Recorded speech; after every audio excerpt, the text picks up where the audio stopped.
90+ my tuition app ഉന്നത നിലവാരമുള്ള അധ്യാപകർ പഠിപ്പിക്കുന്ന quality educational app. MC Kamaruddin വിഷയത്തിൽ ഇന്നുണ്ടായിട്ടുള്ള പ്രധാനപ്പെട്ട കാര്യം ജുവല്ലറി നിക്ഷേപ തട്ടിപ്പ് കേസിൽ MC കമറുദ്ദീൻ MLA ജാമ്യാപേക്ഷ നിരാകരിക്കപ്പെട്ടിരിക്കുകയാണ്. അതോടൊപ്പം തന്നെ FIR ക്വാഷ് ചെയ്യണം എന്ന MC കമറുദ്ദീന്റെ ആവശ്യവും ഹൈക്കോടതി തള്ളിയിരിക്കുന്നു. ഈ ഘട്ടത്തിൽ പൂർണ്ണമായും ഈ തട്ടിപ്പിൽ MC കമറുദ്ദീൻ അകപ്പെട്ടോ എന്നതാണ് ഇന്ന് ന്യൂസ് ഈവനിംഗ് പരിശോധിക്കുന്നത്. ഈ സാഹചര്യത്തിൽ ഇത്തരമൊരു വിഷയത്തിന് സവിശേഷമായ പ്രാധാന്യമുണ്ട്. കാരണം ഒരു ഭാഗത്ത് എൻഫോഴ്സ്മെന്റ് ഡയറക്ടറേറ്റിന്റെ ചോദ്യം ചെയ്യലിന് വിധേയനായിരിക്കുകയാണ് മറ്റൊരു ലീഗ് MLA ആയ KM ഷാജി. മറുഭാഗത്ത് MC കമറുദ്ദീൻ ഒരു തട്ടിപ്പ് കേസിൽ പ്രതി ചേർക്കപ്പെട്ട് ഇപ്പോൾ ജയിലിൽ ആയിരിക്കുന്നു. ഈ കേസിലെ തന്നെ ഒന്നാം പ്രതിയായ ഫാഷൻ ഗോൾഡിന്റെ MD പൂക്കോയ തങ്ങളിനെ ഇതുവരെ പിടികൂടാൻ പോലീസിന് കഴിഞ്ഞിട്ടില്ല, ക്രൈംബ്രാഞ്ചിന് കഴിഞ്ഞിട്ടില്ല. അദ്ദേഹത്തിന് വേണ്ടിയുള്ള ലുക്കൌട്ട് നോട്ടീസ് പുറപ്പെടുവിക്കുന്ന സാഹചര്യവും ഉണ്ടായിരുന്നു. ഇതുമായി ബന്ധപ്പെട്ട അന്വേഷണം ഏത് നിലയ്ക്കാണ് പുരോഗമിക്കുന്നത്? രാഷ്ട്രീയമായി ഇത് UDF-നെ പ്രതിരോധത്തിലാക്കില്ലേ? ഈ വിഷയം ന്യൂസ് ഈവനിംഗ് പരിശോധിക്കുകയാണ്. നമ്മുടെ അതിഥികൾ CPIM കാസർഗോഡ് ജില്ലാ സെക്രട്ടേറിയറ്റ് അംഗം ശ്രീ VPP മുസ്തഫ ഈ വൈകുന്നേരം നമ്മളോടൊപ്പം ചർച്ചയിൽ പങ്കെടുക്കാനായുണ്ട്. BJP-യുടെ പ്രതിനിധി അഡ്വക്കേറ്റ് ജോർജ് കുര്യൻ ഈ ചർച്ചയിൽ പങ്കെടുക്കാൻ നമ്മളോടൊപ്പമുണ്ട്. മുസ്ലിം ലീഗിന്റെ ദേശീയ നിർവാഹക സമിതി അംഗം ശ്രീ ഷാഫി ചാലിയം അല്പസമയത്തിനകം തന്നെ ഈ ചർച്ചയിൽ പങ്കെടുക്കാൻ നമുക്കൊപ്പം ചേരും എന്ന് പ്രതീക്ഷിക്കുന്നു. ശ്രീ VPP മുസ്തഫ, ഈ മുഴുവൻ സംഭവങ്ങളെയും രണ്ട് തരത്തിലാണ് ലീഗ് നേതൃത്വം കണ്ടിട്ടുള്ളത്. ഒന്ന്, ഇതൊരു ബിസിനസ് പൊളിഞ്ഞുപോയി പാപ്പരായി പോയ ഒരാൾ നേരിടുന്ന പ്രശ്നമാണ്. അതിനെ രാഷ്ട്രീയ താല്പര്യത്തോടുകൂടി ഒരു ക്രിമിനൽ കേസാക്കി മാറ്റി MC കമറുദ്ദീനെ ജയിലിൽ അടച്ച് ബോധപൂർവം ഈ നിലവിൽ ഇപ്പോൾ സംസ്ഥാന സർക്കാരിനെതിരെ നടക്കുന്ന അന്വേഷണങ്ങളിൽ നിന്ന് ശ്രദ്ധ തിരിക്കാനും പ്രതിപക്ഷത്തെ പ്രതിരോധത്തിലാക്കാനും വേണ്ടിയുള്ള കേസ് എന്നതാണ് ലീഗ് ഈ വിഷയത്തിൽ എടുത്തിരിക്കുന്ന നിലപാട്. ഇനി KM ഷാജി എൻഫോഴ്സ്മെന്റ് ഡയറക്ടറേറ്റ് ചോദ്യം ചെയ്തതുമായി ബന്ധപ്പെട്ട വിഷയത്തിൽ ലീഗിന് മറ്റൊരു നിലപാടാണ് ഉള്ളത്. കാരണം കേന്ദ്ര അന്വേഷണ ഏജൻസികൾക്കെതിരെ ലീഗിന് നിലപാടെടുക്കുന്ന സാഹചര്യം ഉണ്ടായിട്ടുണ്ട്. MC കമറുദ്ദീൻ വിഷയത്തിൽ സംസ്ഥാന സർക്കാർ സ്വീകരിച്ച സമീപനം ശരിയാണ് എന്നാണോ ഇപ്പോൾ ഈ രണ്ട് കോടതി ഇടപെടലുകളിലൂടെയും വ്യക്തമായിരിക്കുന്നത്? ലീഗിന്റെ ഈ ആക്ഷേപത്തെ എങ്ങനെ നിങ്ങൾ മറുപടി നൽകും? അതെ, ലീഗിന്റേതാണ് യഥാർത്ഥത്തിൽ രാഷ്ട്രീയമായിട്ടുള്ള ആരോപണം. കാരണം നിങ്ങൾ കാണേണ്ടത്, ഇതിലെന്തെങ്കിലും രാഷ്ട്രീയ പ്രേരിതമായിട്ടുള്ള പ്രശ്നമായിരുന്നുവെങ്കിൽ പരാതിക്കാർ ഒന്നുകിൽ CPIM പ്രവർത്തകരാവണം, അല്ലെങ്കിൽ ലീഗ് വിരോധികളാവണം, അതല്ലെങ്കിൽ മറ്റേതെങ്കിലും തരത്തിൽ മുസ്ലിം ലീഗിന് വിരുദ്ധമായ രാഷ്ട്രീയ നിലപാടുകളുള്ളവരായിരിക്കും, അല്ലെങ്കിൽ സംസ്ഥാന സർക്കാർ അതുമായി ബന്ധപ്പെട്ട ഏതെങ്കിലും ഏജൻസികൾ സോമോട്ടോ എടുത്ത കേസായിരിക്കണം. എന്നാൽ ഇവിടെ കമറുദ്ദീൻ ജയിലിലാകാൻ ഇപ്പോൾ ഇടയായിട്ടുള്ള കേസ് എന്ന് പറയുന്നത് മഹാഭൂരിപക്ഷവും മുസ്ലിം ലീഗ് പ്രവർത്തകർ അവരുടെ അനുഭാവികൾ നൽകിയിട്ടുള്ള പരാതികളാണ്. കണ്ണൂർ, കാസർഗോഡ് ജില്ലകളിലെ വിവിധ പോലീസ് സ്റ്റേഷനുകളിലായി കഴിഞ്ഞ ആഗസ്റ്റ് മാസം തൊട്ട് അവർ സമർപ്പിച്ചിട്ടുള്ള പരാതികൾ, ആ പരാതികൾ വളരെ ഗൗരവമായിട്ട് വരികയും 100-ലേറെ പരാതികൾ എത്തുകയും ചെയ്തപ്പോഴാണ് ക്രൈംബ്രാഞ്ചിന്റെ പ്രത്യേക അന്വേഷണ സംഘത്തിന് കൈമാറുന്നത്. അവര് ഈ 77ഓളം പരാതിക്കാരിൽ നിന്ന് മൊഴിയെടുത്തു. ഈ പറയുന്ന MD പൂക്കോയ തങ്ങളെ വിളിച്ചു വരുത്തി മൊഴിയെടുത്തു. കമറുദ്ദീന്റെയും MD-യുടെയും വീടുകളിൽ റെയ്ഡ് നടത്തി. പൂട്ടിയിടപ്പെട്ട ഫാഷൻ ഗോൾഡിന്റെ ജ്വല്ലറി ഷോറൂമുകളിൽ റെയ്ഡ് നടത്തി. ഇങ്ങനെ കഴിഞ്ഞ 10-70 ദിവസമായി വിവിധ തരത്തിലുള്ള തെളിവ് ശേഖരണം നടത്തിയതിനു ശേഷമാണ് MC കമറുദ്ദീനെ അറസ്റ്റ് ചെയ്യുന്ന നിലയിലേക്ക് വന്നിട്ടുള്ളത്. ഇതിലെവിടെയാണ് ഏതെങ്കിലും തരത്തിൽ ഇപ്പോ ഭരണകക്ഷി എന്നുള്ള നിലയിൽ CPIM-ഓ ഇടതുപക്ഷ പ്രസ്ഥാനമോ രാഷ്ട്രീയമായി ഇടപെട്ട് അദ്ദേഹത്തെ അറസ്റ്റ് ചെയ്യാനോ ജയിലിലടക്കാനോ ഉള്ള നടപടികൾ ഉണ്ടായിട്ടുള്ളത്? യഥാർത്ഥത്തിൽ ഈ നിക്ഷേപകർ കഴിഞ്ഞ ഒരു വർഷം മുമ്പ് തന്നെ പാണക്കാട് ഹൈദരലി ശിഹാബ് തങ്ങളെയാണ് സമീപിച്ചത്, PK കുഞ്ഞാലിക്കുട്ടിയെയാണ് സമീപിച്ചത്, ലീഗിന്റെ സംസ്ഥാന ജില്ലാ നേതൃത്വത്തെയാണ് സമീപിച്ചത്. അവരാരും ഇടപെടാതിരിക്കുകയും ഇരകളാക്കപ്പെട്ട, വഞ്ചിക്കപ്പെട്ട ഈ നിക്ഷേപകർക്ക്, ലീഗിന്റെ തന്നെ പ്രവർത്തകരും അനുഭാവികളുമായ ഈ ആളുകൾക്ക് ഒരു തരത്തിലുമുള്ള സംരക്ഷണം കൊടുക്കാനുള്ള ഒരു പിൻബലവും സഹായവും നൽകാതിരുന്നപ്പോഴാണ് അവർ പോലീസിന്റെ നീതി നിർവഹണത്തെ അല്ലെങ്കിൽ നിയമസഹായത്തെ തേടിപ്പോയത്. അങ്ങനെ വന്നിട്ടുള്ള കേസാണ്. ലീഗ് അണികൾ കൊടുത്ത കേസിൽ ലീഗിന്റെ MLA അറസ്റ്റിലാകുന്നത് എങ്ങനെയാണ് രാഷ്ട്രീയ പ്രേരിതമാകുന്നത്? എത്ര യുക്തിയില്ലാത്ത ആരോപണവും ആക്ഷേപവുമാണ് ലീഗിന്റെ നേതൃത്വം ഇപ്പോ ഉന്നയിക്കുന്നത്. യഥാർത്ഥത്തിൽ കേരളത്തിലെ ലീഗിന്റെ MLA-മാരും ലീഗ് നേതൃത്വവും ചെന്നുപെട്ടിരിക്കുന്ന ഒരു വലിയ ദുരന്തമുണ്ട്. അവര് CRPC 160 അനുസരിച്ചിട്ട് നമ്മുടെ നാട്ടിലെ ഒരു മന്ത്രിക്ക് ഒരു അന്വേഷണ ഏജൻസി, കേന്ദ്ര അന്വേഷണ ഏജൻസി അദ്ദേഹത്തിന്റെ സാക്ഷിയായിട്ട് മൊഴിയെടുക്കാൻ വേണ്ടിയിട്ട് നോട്ടീസ് നൽകി. ആ നോട്ടീസ് നൽകിയതിന്റെ പേരിലാണ് ഇടതുപക്ഷ മുന്നണിയിലെ ഒരു മന്ത്രി രാജിവെക്കണമെന്ന് ആവശ്യപ്പെട്ട് കോവിഡ് കാലത്ത് പോലും അതിനുള്ള നിയന്ത്രണങ്ങൾ ലംഘിച്ചുകൊണ്ട് മുസ്ലിം ലീഗുകാർ മലപ്പുറത്തുൾപ്പെടെ എത്ര മോശമായ സമരങ്ങളാണ് നടത്തിയത്. CRPC 160 പ്രകാരം സാക്ഷിയായിട്ട് മൊഴിയെടുക്കാൻ വിളിച്ചാൽ രാജിവെക്കണമെന്ന് ആവശ്യപ്പെട്ട ആളുകൾ ഇപ്പൊ സ്വന്തം MLA പ്രതിയായി ജയിലിലടക്കപ്പെട്ടു, സ്വന്തം അണികളുടെ പരാതിയുടെ പുറത്ത്. അതിന് പുറമെയാണ് KM ഷാജിയുടെ കേസ്. KM ഷാജിയുടെ കേസിലും ആരാ പരാതി?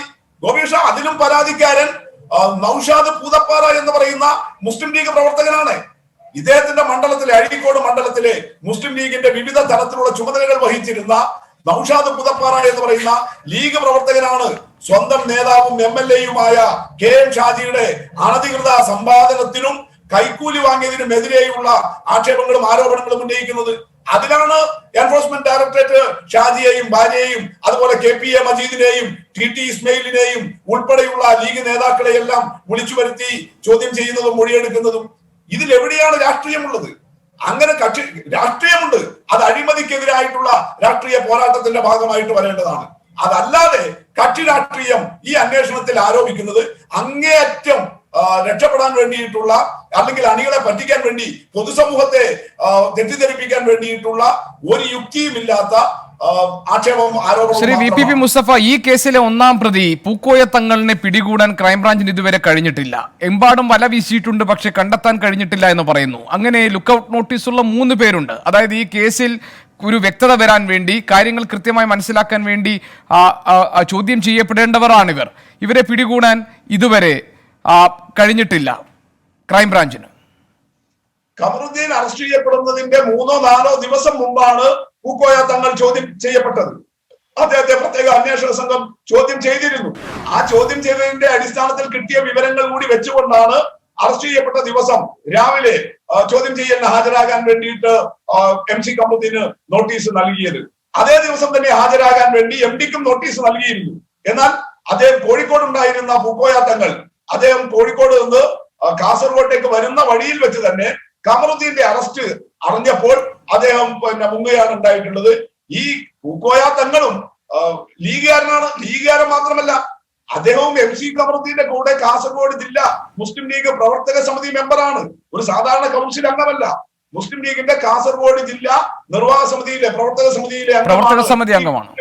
തങ്ങളും അദ്ദേഹം ആകട്ടെ ഈ സമുദായ സംഘടനകളുടെ EK വിഭാഗം സുന്നി സംഘടനകളുടെ ഭാരവാഹിയും കൂടിയാണ്.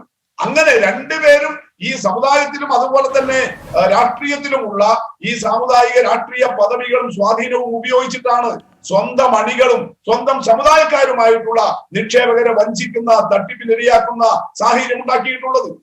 ശരി, ഞാൻ വരാം. ശ്രീ ജോർജ് കുര്യൻ, MC ഖമറുദ്ദീനെതിരെ പരാതികൾ ഉയർന്നു വന്നപ്പോൾ പോലീസ് സ്റ്റേഷനുകളിൽ പരാതികൾ കേസായി രജിസ്റ്റർ ചെയ്യപ്പെട്ട ശേഷവും ഖമറുദ്ദീനെ എന്തുകൊണ്ട് അറസ്റ്റ് ചെയ്യുന്നില്ല എന്ന ആക്ഷേപമായിരുന്നു BJP ഉന്നയിച്ചിരുന്നത്. ആ ആക്ഷേപം ഇപ്പോൾ പൂർണ്ണമായും മാറിക്കഴിഞ്ഞു. സംസ്ഥാന സർക്കാർ ഈ ജുവലറി നിക്ഷേപ തട്ടിപ്പ് കേസിൽ കൃത്യമായ നിലപാട് സ്വീകരിച്ചുകൊണ്ട് ശരിയായ ദിശയിൽ അന്വേഷണം കൊണ്ടുപോകുന്നു എന്ന അഭിപ്രായമാണോ BJPക്കുള്ളത്? അത് പഞ്ചായത്ത് തിരഞ്ഞെടുപ്പിൻ്റെ പിറ്റേ ദിവസം അറസ്റ്റ് ചെയ്തപ്പോഴാണ് അത് 2005-ലെ അടവ് നയത്തിൻ്റെ രീതിയിലുള്ളൊരു നയമാണോ എന്ന് സംശയം. ഓർക്കുന്നില്ലേ, ഐസ്ക്രീം കേസിൻ്റെ അവസരത്തിൽ പഞ്ചായത്ത് തിരഞ്ഞെടുപ്പ് പ്രഖ്യാപിച്ചു കഴിഞ്ഞപ്പോൾ ഇടതുമുന്നണി ഭയങ്കര സമരമായിരുന്നു ഈ കുഞ്ഞാലിക്കുട്ടിക്കെതിരെ. അത് കഴിഞ്ഞ് 2006 LDF അധികാരത്തിൽ വന്നു കഴിഞ്ഞപ്പോൾ ഐസ്ക്രീം അലുത്തുപോയി. ആ രീതിയിൽ എനിക്ക് തോന്നുന്നു മലപ്പുറം ജില്ലയിലും അതുപോലെ തന്നെ മലബാറിൻ്റെ ചില ഭാഗങ്ങളിലൊക്കെ തന്നെ പഞ്ചായത്ത് തിരഞ്ഞെടുപ്പ് കഴിയുമ്പോൾ നമുക്ക് കാണാൻ സാധിക്കും, ആ റിസൾട്ട് കാണുമ്പം നമുക്ക് കാണാൻ സാധിക്കും ഇത് വെച്ചുകൊണ്ട് മാർക്സിസ്റ്റ് പാർട്ടി നടത്തുന്ന അടവ് രാഷ്ട്രീയത്തെപ്പറ്റി. അല്ലെങ്കിൽ എന്തുകൊണ്ടാണ് 1 മാസം കാലഘട്ടം BJP സമരം ചെയ്ത അവസരത്തിൽ അദ്ദേഹത്തെ അറസ്റ്റ് ചെയ്യാതിരുന്നത്? അദ്ദേഹത്തിൻ്റെ സ്വത്തുക്കൾ കണ്ടുകെട്ടാനുള്ള നടപടികൾ സ്വീകരിക്കാത്തത് കേരളം കണ്ട ഏറ്റവും വലിയ തട്ടിപ്പല്ലേ? എങ്ങനെയാണ് കമ്പനി നിയമത്തിൽ എവിടെയാണ് ഇങ്ങനെ സ്വർണത്തിന് നിക്ഷേപം വാങ്ങിക്കാം എന്ന് പറഞ്ഞിരിക്കുന്നത്? ഏത് നിയമത്തിൻ്റെ അടിസ്ഥാനത്തിലാണ്? മാത്രമല്ല ഈ കമ്പനി പല പേരിൽ അവർ കൊടുത്തിരിക്കുന്ന രസീതുകൾ അത് വെള്ളപ്പേപ്പറിലും അതുപോലെ തന്നെ മുദ്രപത്രത്തിലും എഴുതി കൊടുത്തിട്ട് അവിടെ ഇട്ടിരിക്കുന്ന ഒപ്പ് യഥാർത്ഥ ഡയറക്ടർമാരുടെയോ അല്ലെങ്കിൽ അതിൻ്റെ ബന്ധപ്പെട്ടവരുടെയോ അല്ല. അപ്പോൾ ആ കരുതിക്കൂട്ടിയുള്ള തട്ടിപ്പാണ്. 420 അതുപോലെ 109 ഒക്കെയാണ് വകുപ്പ്. പൊതുപ്രവർത്തകൻ തട്ടിപ്പ് നടത്തിയാലുള്ള രീതിയിലുള്ള കേസ്. അപ്പോൾ അതുകൊണ്ട് തീർച്ചയായിട്ടും ഇദ്ദേഹത്തിൻ്റെ സ്വത്തുക്കൾ കണ്ടുകെട്ടാനുള്ള നടപടി സ്വീകരിക്കണം. മുസ്ലിം ലീഗിന് ഇതിൽ നിന്ന് രക്ഷപ്പെടാൻ സാധിക്കില്ല. കാരണം മുസ്ലിം ലീഗ് പാർട്ടി തന്നെ ഈ ഖമറുദ്ദീനെ സംരക്ഷിക്കുന്ന ഒരവസ്ഥയിലേക്കാണ് വന്നിരിക്കുന്നത്. മാത്രമല്ല, കേസെടുത്തു കഴിഞ്ഞപ്പോൾ അതിനെ പരിശുദ്ധനായിട്ട് പ്രഖ്യാപിച്ചു. ഞങ്ങൾ എല്ലാവിധ പിന്തുണയും നൽകുന്നു എന്ന് പറഞ്ഞുകൊണ്ടാണ് മുസ്ലിം ലീഗ് രംഗത്ത് വന്നത്. ഇനി ആരെങ്കിലും തട്ടിപ്പ് നടത്തണമെങ്കിൽ നടത്തിക്കോ എന്ന് പറഞ്ഞുകൊണ്ട് അതിപ്പോൾ കണ്ണൂരും അതുപോലെ ഉണ്ടായിട്ടുണ്ട് എന്ന് മനസ്സിലാക്കുന്നു. അപ്പോൾ കേരളത്തിൽ കാലാകാലങ്ങളായിട്ട് നമുക്കറിയാം, ഈ അടുത്ത കാലത്തും എത്ര സ്ഥാപനങ്ങളാണ് ഇതുപോലെ വരുന്നത്. ഓരോന്ന് പ്രഖ്യാപിക്കുകയാണ്, നിങ്ങൾ തരുന്നതിൻ്റെ ഇരട്ടിയാകും 1 വർഷത്തിനുള്ളിൽ. ഇടുക്കി ജില്ലയിൽ ഒരു രാജ്കുമാർ മരിച്ച കേസിൽ അതിൻ്റെ അകത്ത് 1000 രൂപ കൊടുത്താൽ 1 ലക്ഷം രൂപ. അതിൻ്റെ അകത്തും ആൾക്കാർ പണം നിക്ഷേപിച്ചു. അപ്പോൾ മലയാളിയെ എങ്ങനെ കബളിപ്പിക്കാം എന്ന ഒരു ഗവേഷണം നടത്തിയ പാർട്ടിയാണ് മുസ്ലിം ലീഗ്. അല്ലെങ്കിൽ എങ്ങനെയാണ് സ്വർണത്തിന് ഇതുപോലെ പൈസ വാങ്ങിക്കാം എന്നുള്ളത് ഏത് നിയമത്തിൻ്റെ അടിസ്ഥാനത്തിലാണ്? കമ്പനി നിയമത്തിൽ എവിടെയാണ് പറയുന്നത്? ജനങ്ങളെ കബളിപ്പിക്കുകയല്ല ചെയ്തത്. അതുകൊണ്ട് തീർച്ചയായിട്ടും ഖമറുദ്ദീൻ ശിക്ഷ അർഹിക്കുന്ന ആളാണ്. മുസ്ലിം ലീഗും അതുപോലെ തന്നെ യു ഡി എഫും മുസ്ലിം ലീഗിൻ്റെ അതേ ഭാഷയിലാണ് സംസാരിക്കുന്നത്. പിന്നെ കോൺഗ്രസിൻ്റെ അവസ്ഥ നമുക്കറിയാമല്ലോ. മുസ്ലിം ലീഗിനെ ആശ്രയിച്ചാണെന്ന് കോൺഗ്രസ് നിലനിൽക്കുന്നത്. അതുകൊണ്ട് ഈ മുസ്ലിം ലീഗിനും അതുപോലെ തന്നെ UDF-നും ഈ കാര്യത്തിൽ ഉത്തരവാദിത്വമുണ്ട്. അവർ ജനങ്ങളോട് മറുപടി പറയേണ്ടതാണ്. ജനങ്ങളെ കബളിപ്പിക്കുവാനുള്ള കരുതിക്കൂട്ടിയുള്ള ശ്രമമാണ് ഖമറുദ്ദീൻ നടത്തിയത്. അതുകൊണ്ട് മാർക്സിസ്റ്റ് പാർട്ടി BJP-യുടെ ശക്തമായിട്ടുള്ള സമരം കൊണ്ട് നിൽക്കക്കള്ളിയില്ലാതെയാണ് അദ്ദേഹത്തെ അറസ്റ്റ് ചെയ്തതെന്ന് എല്ലാവർക്കും അറിയാവുന്ന കാര്യമാണ്. പക്ഷേ അടവ് നയവും 2015-ലെ സാമ്പാർ മുന്നണിയുമൊക്കെ മാർക്സിസ്റ്റ് പാർട്ടി ഇതുപയോഗിച്ചുകൊണ്ട് പയറ്റുവാനുള്ള ശ്രമത്തിൻ്റെ ഭാഗമായിരിക്കണം. അല്ലെങ്കിൽ സ്വത്തുക്കൾ കണ്ടുകെട്ടാനുള്ള നടപടിയിലേക്ക് നീങ്ങുന്നില്ല. അതിൻ്റെ അടിസ്ഥാനത്തിലുള്ള കേസിൻ്റെ നടപടികൾ അവർ സ്വീകരിക്കുന്നില്ല. ശരി, Shri V P P Mustafa, ഇതിനകത്ത് ഈ സംഭവം ഉണ്ടായി. അതായത് MC ഖമറുദ്ദീന്റെ അറസ്റ്റ് ഉണ്ടായ ശേഷം PK Kunhalikutty MP, ET Muhammad Basheer, MK Muneer എന്നിവർ ചേർന്ന് നടത്തിയ വാർത്താ സമ്മേളനത്തിൽ ഒരു പ്രധാനപ്പെട്ട ചില വിമർശനങ്ങൾ ഈ സർക്കാരിനെതിരെ ഉന്നയിച്ചിരുന്നു. കുഞ്ഞാലിക്കുട്ടി പറഞ്ഞത്, ഒരു ബിസിനസ്, ഒരു കച്ചവടം പൊളിഞ്ഞു. അങ്ങനെ ഒരു കച്ചവടം പൊളിഞ്ഞു കഴിഞ്ഞാൽ എടുക്കേണ്ട വകുപ്പുകൾ ചുമത്തിയല്ല കേസെടുത്തിരിക്കുന്നത്. അതുകൊണ്ട് തന്നെ ഇതിനകത്ത് രാഷ്ട്രീയ താല്പര്യമുണ്ട് എന്നതാണ് കുഞ്ഞാലിക്കുട്ടിയുടെ ആക്ഷേപം. MK മുനീർ പറഞ്ഞത്, നിയമസഭയുടെ പ്രിവിലേജ് ആൻഡ് എത്തിക്സ് കമ്മിറ്റിക്ക് മുന്നിൽ പരാതിയായി നിൽക്കുന്ന ഒരു വിഷയം, അതായത് ഒരു നിയമസഭാ കമ്മിറ്റി പരിശോധിച്ചു കൊണ്ടിരിക്കുന്ന ഒരു വിഷയത്തിൽ ഇത്ര ധൃതി പിടിച്ച് സംസ്ഥാന സർക്കാർ അറസ്റ്റ് നടപടികളിലേക്ക് നീങ്ങിയത് സ്വാഭാവികമായും നിയമസഭാ കമ്മിറ്റിയുടെ പ്രസക്തിയെ തന്നെ ഇല്ലാതാക്കുന്ന, അതിനെ ചോദ്യം ചെയ്യുന്ന തരത്തിലുള്ളതാണ് എന്നതാണ്. പാർട്ടി പൂർണ്ണമായ പിന്തുണ MC ഖമറുദ്ദീന് നൽകുകയാണ് കഴിഞ്ഞ ഉന്നതാധികാര സമിതി യോഗത്തിന് ശേഷം തീരുമാനിച്ചത്. ഈ രണ്ട് കാര്യങ്ങൾക്കും സംസ്ഥാന സർക്കാർ ഒരു വിശദീകരണം നൽകേണ്ടതല്ലേ? കാരണം ഇതേപോലെ പ്രിവിലേജ് ആൻഡ് എത്തിക്സ് കമ്മിറ്റിക്ക് മുന്നിൽ മറ്റൊരു കേസ് നിൽക്കുന്നുണ്ട്. അതായത് ലൈഫ് മിഷനുമായി ബന്ധപ്പെട്ട ഫയലുകൾ എൻഫോഴ്സ്മെന്റ് ഡയറക്ടറേറ്റ് വാങ്ങിക്കൊണ്ടു പോകുന്നത് മൂലം ഈ പദ്ധതി തടസ്സപ്പെടുന്നു, അങ്ങനെ ഒരു അവകാശ ലംഘനം ഉണ്ടാകുന്നു എന്നതിൻ്റെ പേരിൽ ഒരു പരാതി അവിടെ നിയമസഭയുടെ എത്തിക്സ് കമ്മിറ്റിക്ക് മുന്നിലുണ്ട്. സമാന സ്വഭാവത്തിൽ ഇതും ഒരു പരാതിയായി നിലനിന്നിരുന്നു. അവിടെയാണ് സംസ്ഥാന സർക്കാർ ധൃതി പിടിച്ച് ഒരു തീരുമാനത്തിലേക്ക് എത്തിയതെന്നായിരുന്നു ആക്ഷേപം. ശ്രീ ജോർജ് മാത്യു പറഞ്ഞ കാര്യവുമായിട്ട് ഒന്ന് പ്രതികരിക്കാനുണ്ട്. അദ്ദേഹം പറഞ്ഞത് ജോർജ് കുര്യൻ പഞ്ചായത്ത് തെരഞ്ഞെടുപ്പുമായി ബന്ധപ്പെട്ടുകൊണ്ട് എന്തോ പെട്ടെന്ന് തിടുക്കപ്പെട്ട് ഭരണ നേതൃത്വം ഇടപെട്ട് അല്ലെങ്കിൽ കേരളത്തിലെ CPM നേതൃത്വം ഇടപെട്ട് ഖമറുദ്ദീനെ അറസ്റ്റ് ചെയ്തു എന്നാണ്. നിങ്ങൾ നോക്ക്, ശിവശങ്കറിനെ എപ്പോഴാണ് അറസ്റ്റ് ചെയ്തത്? എത്ര നാളുകൾ, എത്ര മണിക്കൂറുകൾ ശിവശങ്കറിനെ ചോദ്യം ചെയ്തു? അങ്ങനെ ചോദ്യം ചെയ്ത ഒരാളെ 100 ദിവസത്തിലേറെ കാലം കഴിഞ്ഞിട്ടല്ലേ ശിവശങ്കറിനെ ആദ്യത്തെ ഘട്ടത്തിൽ കസ്റ്റംസ് ചോദ്യം ചെയ്യുന്നു 1-2 ദിവസം, NIA ചോദ്യം ചെയ്യുന്നു 1-2 ദിവസം, ED ചോദ്യം ചെയ്യുന്നു 1-2 ദിവസം. അങ്ങനെ 100-ലേറെ മണിക്കൂറുകൾ വിവിധ മാസങ്ങളിലായിട്ട്, കഴിഞ്ഞ ഓഗസ്റ്റിലും സെപ്റ്റംബറിലും ഒക്കെ ആയിട്ട് വിവിധ ദിവസങ്ങളിലും വിവിധ മാസങ്ങളിലുമായി ചോദ്യം ചെയ്ത് കഴിഞ്ഞ് ഏറ്റവും ഒടുവിൽ ഇപ്പോ 2 ആഴ്ച മുമ്പല്ലേ അദ്ദേഹത്തെ അറസ്റ്റ് ചെയ്തത്. 100-ലേറെ ദിവസം കഴിഞ്ഞിട്ടല്ലേ ജോർജ് മാത്യുവിന്റെ ജോർജ് കുര്യന്റെ പിന്നെ കേന്ദ്ര സർക്കാർ അവരുടെ അന്വേഷണ ഏജൻസികൾ അദ്ദേഹത്തെ അറസ്റ്റ് ചെയ്തത്. അപ്പൊ അവിടെ കാണാത്ത ഒരു രാഷ്ട്രീയം അല്ലെങ്കിൽ അവിടെ കാണാത്തൊരു വൈകിക്കലോ തിടുക്കമോ ഇവിടെ എങ്ങനെയാണ് കാണാൻ വേണ്ടി കഴിയുന്നത്? ഞാനത് നേരത്തെ സൂചിപ്പിച്ചു.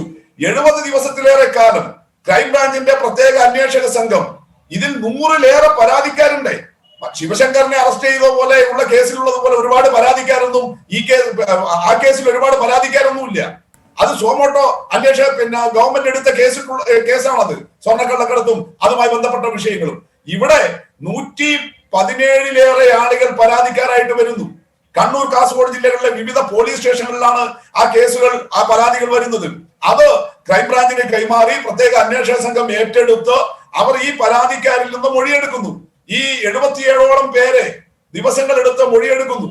അതിനിടയിൽ ഈ പറഞ്ഞ MLA കമറുദ്ദീന്റെയും MD പുക്കോയ തങ്ങളുടെയും വീടുകൾ റെയ്ഡ് ചെയ്യുന്നു. പൂട്ടിക്കിടക്കുന്ന ഫാഷൻ ഗോൾഡിന്റെ ജ്വല്ലറി ഷോറൂമുകൾ റെയ്ഡ് ചെയ്യുന്നു. അവരുടെ ബാങ്ക് അക്കൗണ്ടുകളുള്ള ബാങ്കുകളിൽ പോയി രേഖകൾ ശേഖരിക്കുന്നു. ഇങ്ങനെ 70 ദിവസക്കാലത്തിനിടയിൽ ആവശ്യമായ തെളിവുകളെല്ലാം ശേഖരിച്ചിട്ടാണ് MLA പോലുള്ള ഒരാളെ അറസ്റ്റ് ചെയ്യാൻ വേണ്ടി കഴിയുക. അതുകൊണ്ടാണ് ഇന്ന് ജാമ്യം കൊടുക്കാൻ വിചാരണ നടക്കുന്ന കോടതി സന്നദ്ധമാകാതിരുന്നത്. ആവശ്യമായ രേഖകളെല്ലാം കൊടുത്തത് കൊണ്ടാണ്. അതല്ലെങ്കിൽ സ്വർണ്ണക്കള്ളക്കടത്ത് കേസിൽ നമ്മൾ ഇതിനകം കണ്ടില്ലേ, NIA അറസ്റ്റ് ചെയ്ത കേസിൽ പോലും UAPA ചുമത്തിയ കേസിൽ പോലും 1 ഡസനിലേറെ ആളുകൾക്ക് ജാമ്യം കിട്ടിക്കഴിഞ്ഞു. NIA കോടതിയിൽ നിന്നാണ് ജാമ്യം കിട്ടിയിരിക്കുന്നത്. അത്തരത്തിലാകരുത്. ഈ കേസിൽ MLA ഉൾപ്പെടെയുള്ള ലീഗിന്റെ പ്രാമാണികരായ നേതാക്കൾ വരുമ്പോൾ കൃത്യമായിട്ട് വരണം. അതുകൊണ്ടുള്ള കൃത്യമായ അന്വേഷക സംഘം ആവശ്യമായ സമയമെടുത്ത് ചെയ്താണ്. ശ്രീ VPP, അതിനിടയിൽ ഞാൻ താങ്കളുടെ ഒരു അഭിപ്രായം എനിക്ക് അറിയേണ്ടത്, ഇപ്പോൾ എൻഫോഴ്സ്മെന്റ് ഡയറക്ടറേറ്റ് അടക്കമുള്ള കേന്ദ്ര അന്വേഷണ ഏജൻസികളുടെ സംസ്ഥാനത്തെ ഈ അന്വേഷണ രീതിയിൽ സംസ്ഥാന സർക്കാരിനും പാർട്ടിക്കും CPM-നും ഇടതുപക്ഷ പാർട്ടികൾക്ക് ഒരുപോലെ അഭിപ്രായ വ്യത്യാസമുണ്ട്, സംശയമുണ്ട്.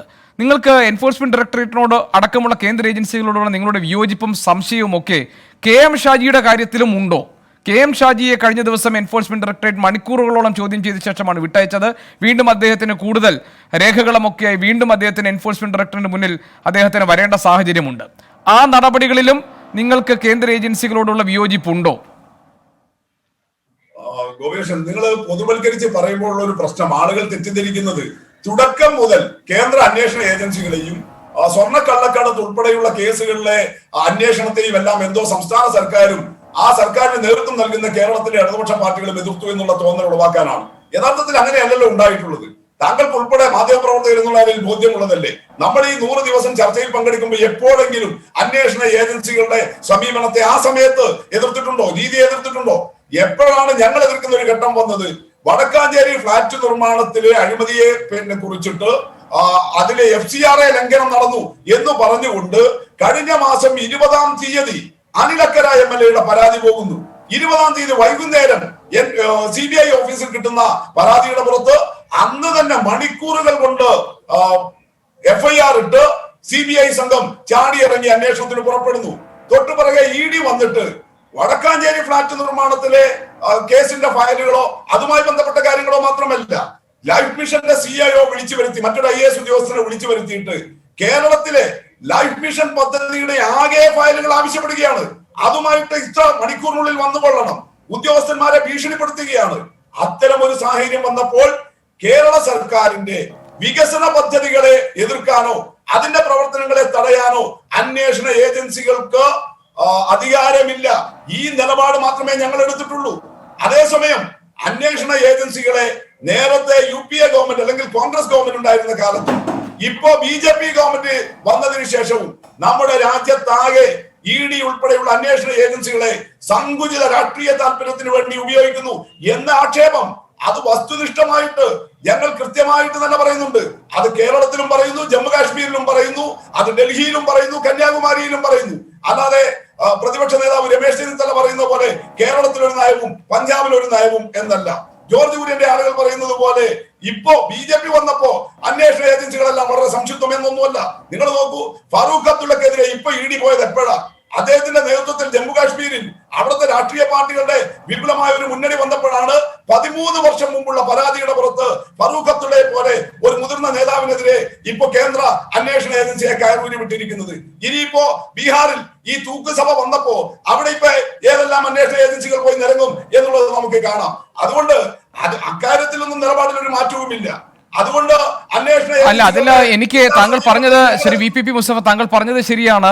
ഈ സർക്കാരും ഈ പാർട്ടിയും കേന്ദ്ര അന്വേഷണ ഏജൻസികൾക്കെതിരെയുള്ള എതിർപ്പ് പ്രകടിപ്പിച്ചു തുടങ്ങിയത് ഈ അവസാന ഘട്ടത്തിലാണ്. അതിൽ എനിക്ക് വിയോജിപ്പൊന്നുമില്ല, തർക്കവുമില്ല. അല്ല, ഞാൻ ചോദിച്ചത് എൻഫോഴ്സ്മെന്റ് ഡയറക്ടറേറ്റ് അടക്കമുള്ള കേന്ദ്ര, ഇപ്പോൾ ഉദാഹരണത്തിന് CBIക്കുള്ള ഒരു ജനറൽ കൺസെന്റ് സംസ്ഥാന സർക്കാർ എടുത്തു കളഞ്ഞു. അതായത് ഈ സർക്കാർ തന്നെ നൽകിയിട്ടുള്ളതാണ് ജനറൽ കൺസെന്റ്. നിലവിലെ സാഹചര്യത്തിൽ CBI ആ നിലയ്ക്ക് രാഷ്ട്രീയമായി ദുരുപയോഗപ്പെടുത്തപ്പെടാനുള്ള സാധ്യതയുണ്ട് എന്ന് കണ്ട് ജനറൽ കൺസെന്റ് എടുത്തു കളഞ്ഞു. അപ്പോൾ കേന്ദ്ര അന്വേഷണ ഏജൻസികളോടുള്ള നിങ്ങളുടെ വിയോജിപ്പ്, സംശയം എന്ന് പറയുന്നത് ഈ ഘട്ടത്തിൽ രൂപപ്പെട്ടതാണെങ്കിൽ പോലും ഈ കാര്യത്തിൽ മാത്രം ഒതുങ്ങി നിൽക്കുന്നതാണോ? അതല്ല KM ഷാജി അടക്കമുള്ളവരിലേക്ക് ഈ എൻഫോഴ്സ്മെന്റ് ഡയറക്ടറേറ്റ് അന്വേഷണങ്ങൾ പോകുന്നതിനെയും സംസ്ഥാന സർക്കാർ സംശയത്തോടെ കാണുന്നുണ്ടോ എന്നാണ് ഞാൻ ചോദിച്ചത്. ഈ കേസിൽ ഒരു വ്യത്യാസം എന്താ? EDയുടെ മുമ്പാകെ ഏതെങ്കിലും വ്യക്തികൾ കൊടുത്ത ഒരു പരാതിയുടെ പുറത്തല്ല ED സംസ്ഥാന സർക്കാരുമായി ബന്ധപ്പെട്ട വ്യക്തികൾക്കെതിരെയോ ഉദ്യോഗസ്ഥർക്കെതിരെയോ അന്വേഷണം ആരംഭിച്ചിട്ടുള്ളത്. എന്നാൽ ഷാജിയുടെ കേസിൽ ചിലർ കൊടുത്ത പരാതിയുടെ പുറത്താണ് ED അന്വേഷണം ആരംഭിച്ചിരിക്കുന്നത്. അത് ഞാൻ നേരത്തെ പറഞ്ഞ പോലെ അഴീക്കോട് മുസ്ലിം ലീഗിന്റെ ഭാരവാഹിയും പ്രവർത്തകനുമായിരുന്ന നൌഷാദ് പൂതപ്പാറ, അതുപോലെ ചിലർ കൊടുത്തിട്ടുള്ള ഈ ഷാജിയുടെ അനധികൃത സ്വത്ത് സമ്പാദനത്തെ കുറിച്ചിട്ട് ചിലർ കൊടുത്ത പരാതിയുടെ പുറത്താണ് EDയുടെ അന്വേഷണം വന്നിരിക്കുന്നത്. അത് മൊഴിയെടുക്കലുകളോ മറ്റു കാര്യങ്ങളും നടക്കുന്നു.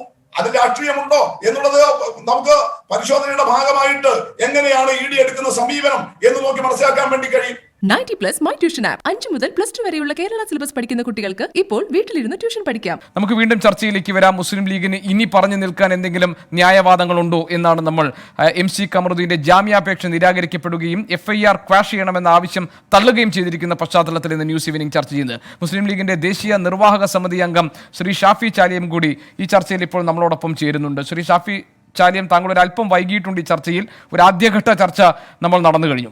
എനിക്ക് താങ്കളോട് ആദ്യം ചോദിക്കാനുള്ളത്, PK Kunhalikutty, ET Muhammad Basheer, MK Muneer മുസ്ലിം ലീഗിന്റെ ഉന്നതാധികാര സമിതി യോഗത്തിന് ശേഷം മാധ്യമങ്ങളെ കണ്ടപ്പോൾ പറഞ്ഞത് ഒരു കച്ചവടം പൊളിഞ്ഞു, അതിൻ്റെ പേരിലാണ് ഇപ്പോൾ ഇത്ര വലിയ വകുപ്പുകൾ ഇട്ട് ഒരു കേസ് ചുമത്തിയിരിക്കുന്നത്. ഇതിലൊന്നുമില്ല, ഇത് ശുദ്ധമായ രീതിയിൽ ഇത് രാഷ്ട്രീയ പകപോക്കലാണ്, താല്പര്യങ്ങളാണ് ഇതിന് പിന്നിൽ പ്രവർത്തിച്ചിട്ടുള്ളതെന്ന്. ആ വാദങ്ങളൊക്കെ നിഷ്കളങ്കനാണ്, ഒരു കച്ചവടം പൊളിഞ്ഞു പോയതാണ്, അതിനപ്പുറം ഇല്ല എന്ന വാദങ്ങളൊക്കെ ഇന്ന് പൂർണ്ണമായും പൊളിഞ്ഞില്ലേ? ഈ ജാമ്യാപേക്ഷ തള്ളി ഹൈക്കോടതിയിൽ FIR ക്വാഷ് ചെയ്യണമെന്ന ആവശ്യം നിരാകരിക്കപ്പെട്ടിരിക്കുന്നു എന്ന് പറഞ്ഞാൽ ഇത് നീതിയുക്തമായ രീതിയിൽ ഈ കാര്യങ്ങൾ മുന്നോട്ട് പോകുന്നു എന്നതല്ലേ? യഥാർത്ഥത്തിൽ മുസ്ലിം ലീഗ് പ്രതിരോധത്തിലല്ലേ?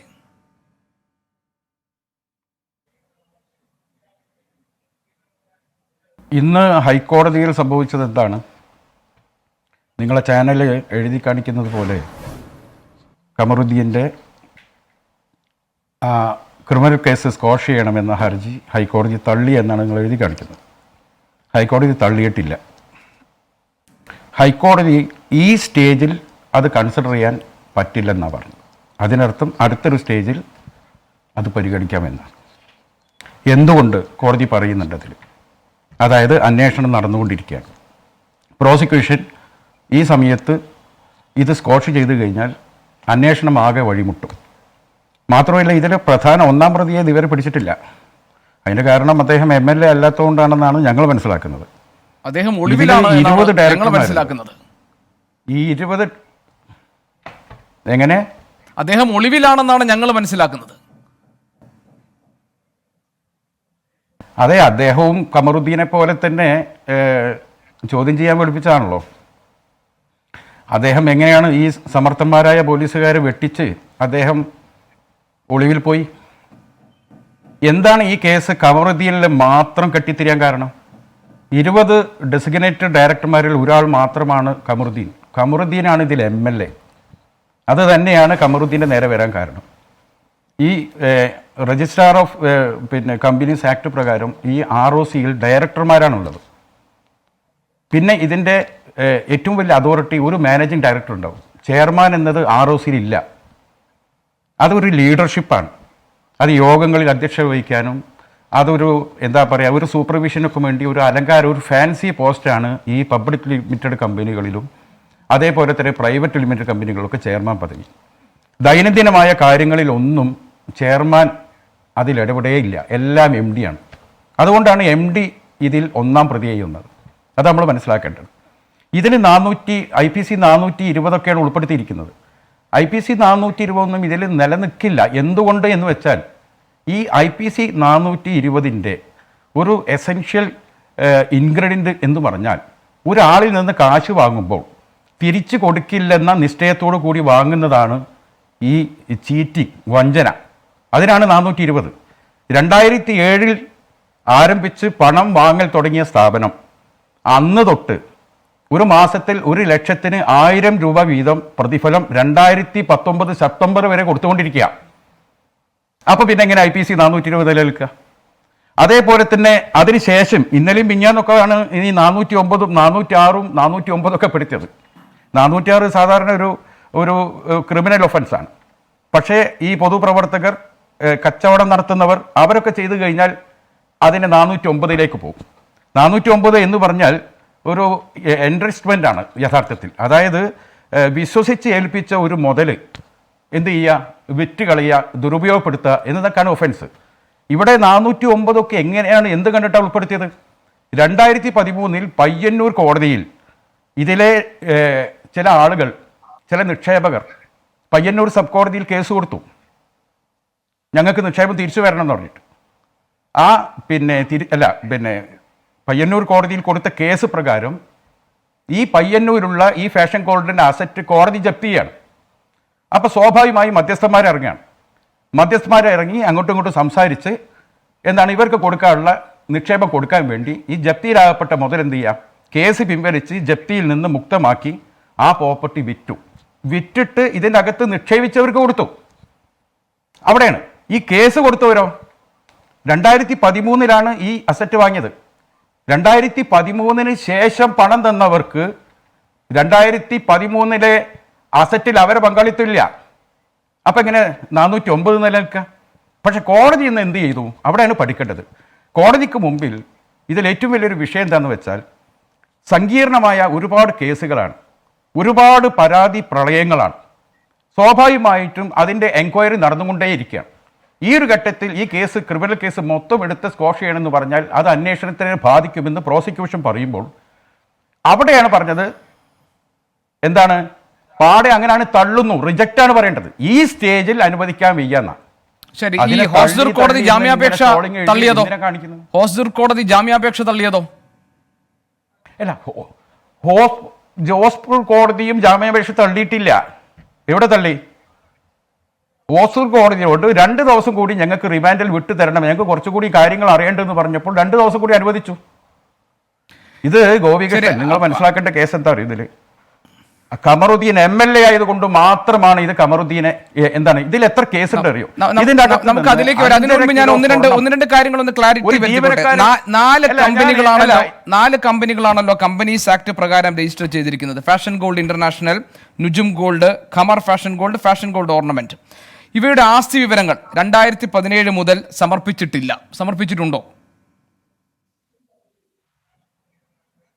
അല്ല, അത് മറ്റൊരു കേസാണ്. ഇവിടെ സമർപ്പിച്ചിട്ടുണ്ടോ? നമുക്ക് ഓരോരോ വിഷയങ്ങളിലേക്ക് പോകാം. അത് സമർപ്പിച്ചിട്ടുണ്ടോ? അത് താങ്കൾക്ക് അറിയാമായിരിക്കുമല്ലോ. അതൊക്കെ എനിക്ക് അറിയണമെങ്കിൽ എനിക്ക് ഒരുപാട് സമയം വേണ്ടി വരും. നിങ്ങൾ ഈ 5 മണിക്ക് അവസാനിക്കാൻ പോകുന്ന ഈ ചർച്ചയിൽ എനിക്ക് അതെല്ലാം കൂടെ ഉൾക്കൊള്ളിക്കാൻ കഴിയില്ല. പക്ഷെ വളരെ പ്രധാനപ്പെട്ട കാര്യം ഗോപികൃഷ്ണനോട് എനിക്ക് പറയാനുള്ളത്, ഇവിടെ ഒരുപാട് പരാതികളുണ്ട്. ഈ ഫാഷൻ ഗോൾഡിൽ നിന്നും 5.5 കിലോ സ്വർണം ഒരു ജീവനക്കാരൻ എടുത്തുകൊണ്ട് പോയി. അതിനെതിരെ കേസ് കൊടുത്തിരുന്നു. ഇവിടെ ബദ്വാൾ പോലീസ് സ്റ്റേഷൻ, ബാംഗ്ലൂർ അടുത്തുള്ള. എത്ര കൊല്ലം? 3 കൊല്ലം കേസ്. ഞാനൊരു കാര്യം ചോദിക്കട്ടെ ശ്രീ ഷാഫി ചാലിൽ, താങ്കൾ ഈ കേസുകളെല്ലാം കൂടി കൂട്ടിക്കുഴയ്ക്കണ്ട. ഒരു പൊതുപ്രവർത്തകൻ എന്ന നിലയിൽ ഒരു പൊതുപ്രവർത്തകൻ എന്ന നിലയിൽ അദ്ദേഹം വഹിച്ചിരുന്ന സ്ഥാനം എന്താണ്? മുസ്ലിം ലീഗിന്റെ ഏത് സ്ഥാനമാണ് പദവിയാണ് അദ്ദേഹം വഹിച്ചിരുന്നത്? ഈ ഇടപാടുകളിലേക്ക്, ഈ ബിസിനസ്സിലേക്ക് അദ്ദേഹം കടക്കുമ്പോൾ ഡയറക്ടർമാരിൽ നിന്നല്ലാതെ നിക്ഷേപം സ്വീകരിക്കാൻ പാടില്ല എന്ന റിസർവ് ബാങ്കിന്റെ നിയമം നിയമം ലംഘിക്കപ്പെട്ടു. നിക്ഷേപങ്ങൾ സ്വീകരിച്ചത് എന്ത് നിയമത്തിന്റെ സ്ഥാനമാനങ്ങളുടെ കപ്പാസിറ്റിയിൽ അല്ല, അദ്ദേഹത്തിന് പൊതുജനങ്ങൾക്കുള്ള വിശ്വാസം എന്താണ്? കപ്പാസിറ്റി ഉപയോഗിച്ചിട്ടാണ് ഈ കാശെല്ലാം കൊണ്ടുവന്നതെന്ന് ഞങ്ങൾ ആരും വിശ്വസിക്കുന്നില്ല. എം സി കമറുദ്ദീന്റെ സമൂഹത്തിലുള്ള വിശ്വാസ്യതയുടെ അടിസ്ഥാനം എന്തായിരുന്നു? ആ സമയത്ത് അദ്ദേഹം പൊതുപ്രവർത്തകനായിരുന്നില്ലേ? ഞാൻ ചോദിക്കട്ടെ, ഈ നാട്ടിൽ പിന്നെ കമറുദ്ദീൻ ഒരു വ്യവസായത്തിൽ, ഒരു ബിസിനസ്സിൽ പങ്കാളികളായി. ആ ബിസിനസ് 2007 ആരംഭിച്ചു. 2018 വരെ വളരെ ഉഷാറായി ലാഭം കൊടുത്തുകൊണ്ട് മുന്നോട്ട് പോയി. പിന്നീട് ബിസിനസ്സിൽ തകർച്ച വന്നു. തകർച്ച വന്ന 20 ഡയറക്ടർമാർക്കും തുല്യ ഉത്തരവാദിത്വമാണ്. ഏറ്റവും പ്രധാനപ്പെട്ട ഉത്തരവാദിത്വം എം ഡിക്കാണ്, മാനേജിംഗ് ഡയറക്ടർക്കാണ്. അതിനുശേഷം ബാക്കി 19 പേർക്കും. അല്ല, ഈ ബിസിനസ് ഒരു ഇല്ലീഗലായി നടന്നു എന്നതാണല്ലോ ആദ്യത്തെ ആക്ഷേപം. This was an illegal business എന്നതാണല്ലോ ആദ്യത്തെ. പിന്നെ ഈ ജനങ്ങളിൽ നിന്ന് നിക്ഷേപം സ്വീകരിക്കാൻ അനുവദിക്കുന്ന ഏത് നിയമമാണുള്ളത്? ആളുകളിൽ നിന്ന് നിക്ഷേപം സ്വീകരിച്ച് ബിസിനസ് നടത്താൻ അനുവദിക്കുന്ന നിയമം ഏതാണ്? താങ്കൾ പറയൂ. ഇനി മറ്റുള്ളവരുണ്ട്, VPP മുസ്തഫയുണ്ട്, ജോർജ് കുര്യനുണ്ട്, അവർ കൂടി ഈ കാര്യത്തിൽ അഭിപ്രായം പറയും. This was an illegal business, അതാണല്ലോ ആദ്യത്തെ ഇഷ്യൂ. ഞാൻ പറഞ്ഞ അല്ലല്ല ഗോപികൃഷ്ണൻ അങ്ങനെ പാസ് ചെയ്ത പോലെ ഞാൻ പറഞ്ഞ 2-3 പ്രധാനപ്പെട്ട കാര്യങ്ങളുണ്ട്. അതൊന്ന് കണ്ടിന്യൂ ചെയ്യാൻ സമ്മതിക്കണം. ഈ കമ്പനിയുടെ MD തന്നെ, ഈ കമ്പനിയിലെ 4 ഡയറക്ടർമാർ ഇവിടുന്ന് സ്വർണം എടുത്തു കൊണ്ടുപോയി എന്ന് പറഞ്ഞിട്ട് കണ്ണൂർ SP പരാതി കൊടുത്തിട്ടുണ്ട്. ആ പരാതിന്റെ പുറത്ത് പോലീസ് ഒന്നും ചെയ്യുന്നില്ല. ഒരു ജീവനക്കാരൻ 5.5 കിലോ സ്വർണം എടുത്തു കൊണ്ടുപോയി എന്ന് പരാതി കൊടുത്തു. ഇതൊന്നും അന്വേഷിക്കുന്നില്ല. ഇവിടെ തന്നെ പ്രധാനപ്പെട്ട ഈ 19 ഡയറക്ടർമാർക്ക് നേരെ ഒരു കേസ് എടുക്കുകയോ ഒന്നും ചെയ്യുന്നില്ല. എല്ലാം കമറുദ്ദീനിലേക്ക് കൊണ്ടുവരുന്നു. അത് രാഷ്ട്രീയമല്ലാതെ വേറെന്താണ്?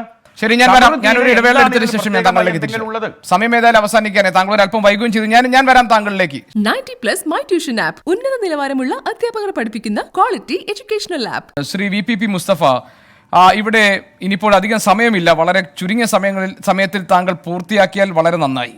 ഷാഫി ചാലിയം പറഞ്ഞ കാര്യങ്ങൾക്കുള്ള മറുപടി തീർത്തും രാഷ്ട്രീയ പ്രേരിതമാണ് എന്നതിന് അദ്ദേഹം ഉന്നയിച്ച വാദങ്ങൾ, അതിനുള്ള മറുപടി പറയാം. ശേഷം ഞാൻ ജോർജ് കുര്യനിലേക്ക് കൂടി പോയി ചർച്ച അവസാനിപ്പിക്കേണ്ടി വരും തോന്നുന്നു. ശരി. മുസ്ലിം ലീഗ് നേതാവും MLA-യുമായ MC കമറുദ്ദീനും മുസ്ലിം ലീഗിന്റെ കാസർഗോഡ് ജില്ലാ പ്രവർത്തക സമിതി അംഗമായ TK പൂക്കോയ തങ്ങളും ചെയർമാനും മാനേജിംഗ് ഡയറക്ടറുമായി മുസ്ലിം ലീഗ് അണികളെ തന്നെ പറ്റിച്ച അറപ്പില്ലാത്ത അഴിമതിയെ ഉളുപ്പില്ലാതെ ന്യായീകരിക്കുകയാണ് ലീഗിന്റെ പ്രതിനിധി ചെയ്തത്. അതുകൊണ്ട് തന്നെ വലിയ നിലയിലുള്ള വൈരുദ്ധ്യങ്ങളാണ് അദ്ദേഹം പറഞ്ഞ കാര്യങ്ങളിൽ വരുന്നത്. ഇവിടെ ഞാൻ നേരത്തെ സൂചിപ്പിച്ചു, അദ്ദേഹം കേട്ടില്ല എന്നേ ഉള്ളൂ. ഈ പരാതികളെല്ലാം കൊടുത്തതാരാ? അദ്ദേഹം പറഞ്ഞത് MLA മാത്രം പ്രതിയാക്കി. ഷാഫി ചാലിയം ഈ പരാതികൾ കൊടുത്തതാരാ? CPM-കാരാണോ? BJP-കാരാണോ? ലീഗ് വിരോധികളാണോ? ഈ 117 പരാതികളും കൊടുത്തത് ഷാഫി കാസർഗോട്ടെയും കണ്ണൂരെയും മുസ്ലിം ലീഗ് പ്രവർത്തകരാ, നിങ്ങളുടെ പാർട്ടിയുടെ അനുഭാവികളാ. ഈ കാലം അത്രയും പാണക്കാട് തങ്ങളെയും കോണി ചിഹ്നത്തെയും ബഹുമാനിച്ചിരുന്നവരാ. അവരാ കൊടുത്തത് നിങ്ങളുടെ നേതാവിനെ പ്രതിയാക്കിയിട്ട്.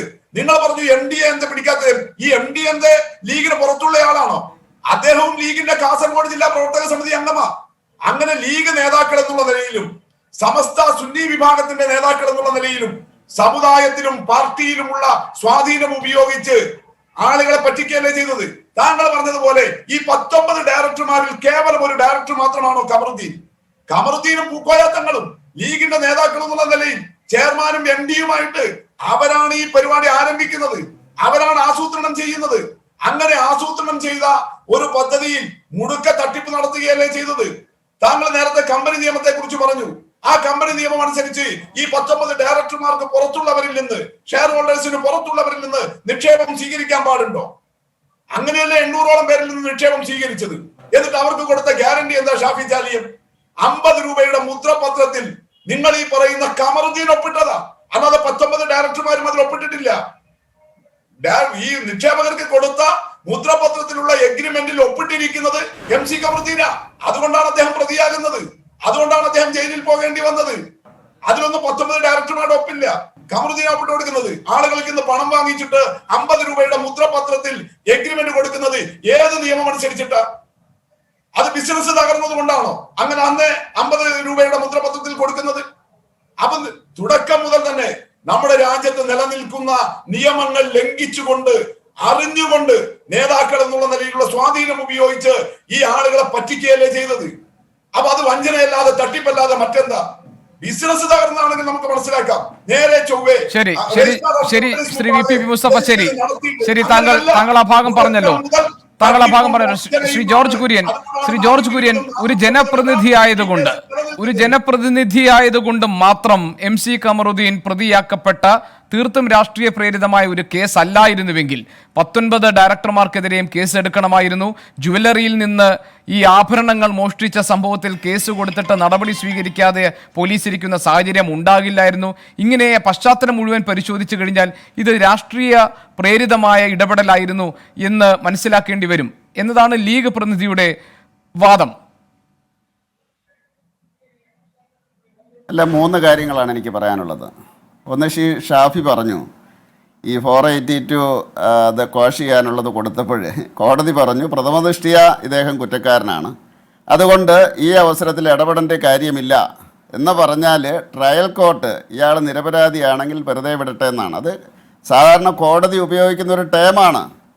അല്ലാതെ ഇനി അത് വീണ്ടും പരിശോധിക്കും, വീണ്ടും അത് വരും എന്നുള്ള അർത്ഥത്തില്ല. മറ്റൊന്ന് അദ്ദേഹം പറഞ്ഞു മുസ്ലിം ലീഗിൻ്റെ പ്രവർത്തകരായാലും ഞങ്ങൾ തട്ടിപ്പ് നടത്തും, അല്ലെങ്കിൽ ഇവർ പോയി മേടിക്കട്ടെ എന്നല്ലേ. എന്തൊരു ധാർഷ്ട്യത്തോടു കൂടിയാണ് പറയുന്നത്.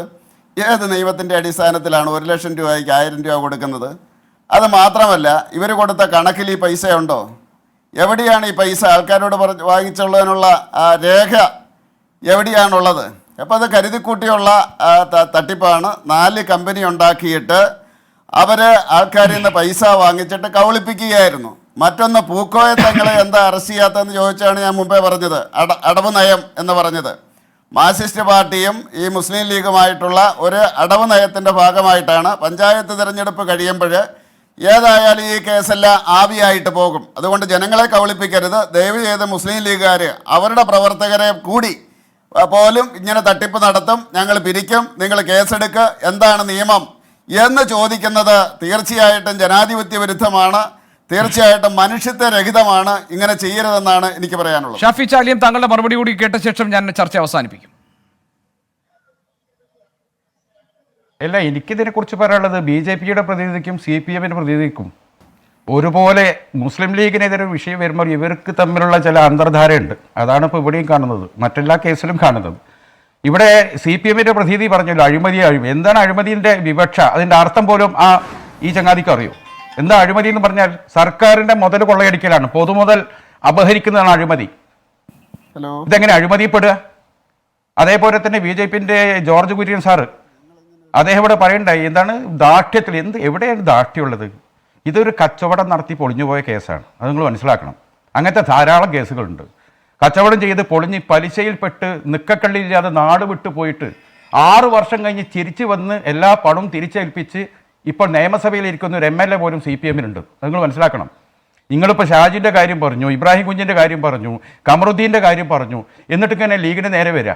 ഇബ്രാഹിം കുഞ്ഞിൻ്റെ പാലത്തിൻ്റെ കാര്യം പറഞ്ഞിട്ടാണ്. നിങ്ങളെ കാലത്ത് പിണറായി വിജയൻ്റെ കാലത്ത് ഈ തലശ്ശേരിയിൽ നിന്ന് മാഹിയിലേക്കുള്ള ബൈപ്പാസ് റോഡിലെ പാലം അതിൻ്റെ സ്പാൻ പണി തീർന്നതിന് മുമ്പിട്ട് പൊളിഞ്ഞ് താഴ്ത്തു വീണു. ഇവിടുത്തെ PWD മന്ത്രിയോട് രാജിവെക്കാൻ ആരോ പറഞ്ഞോ? മുഖ്യമന്ത്രിയോട് പറഞ്ഞോ?